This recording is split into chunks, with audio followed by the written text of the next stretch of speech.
কে message দিয়েছে এখন? Important কিছু? ইয়াস, তুমি কি বাসায়? আমাকে আজকের ক্লাসের নোটগুলো দিতে পারবে? তেমন কেউ না, একটা ফ্রেন্ড নক দিয়েছে, পরে কথা বলে নেব। এখন চলো হাঁটি। কয়েকদিন থেকে ইয়াসের মধ্যে পরিবর্তন দেখতে পাচ্ছি। ও কি আমাকে ধোকা দিচ্ছে? ক্লাস কি শেষ?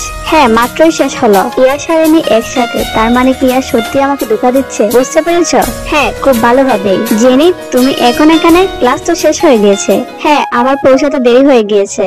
কি হয়েছে তোমার? এখন আর আগের মতো কথা বলো না কেন? আসলে পড়ালেখা নিয়ে একটু ব্যস্ত আছি। ইয়াস, তুমিও তো এখন আর আমাকে আগের মতো ভালোবাসো না। আমি তোমার গার্লফ্রেন্ড না, ওই মেয়েটা। ওর সাথে এত কথা কি তোমার? ও আমার ফ্রেন্ড হয়। তোমার জন্য কি আমি আমার ফ্রেন্ডের সাথে কথা বলতে পারবো না? না, পারবে না। থাকো তুমি তোমার ইগো নিয়ে, আমি গেলাম। আহা, আরে আরে আরে, সব ঠিক হয়ে যাবে। তুমি কি ক্লাসের ওই দিনের বিষয় নিয়ে এখনো আপসেট? ও তো আমার ফ্রেন্ড হয়, ছোটবেলা থেকে আমরা একসাথে পড়তাম। ক্লাস মিস করে আমি ওকে ম্যাথ বুঝিয়ে দিচ্ছিলাম। বন্ধুরা, তোমাদের জেনি আর ইয়াসকে কেমন লাগে কমেন্ট করে জানাও। আর ভিডিওটি ভালো লাগলে লাইক দিয়ে চ্যানেলটিকে সাবস্ক্রাইব করে দিও।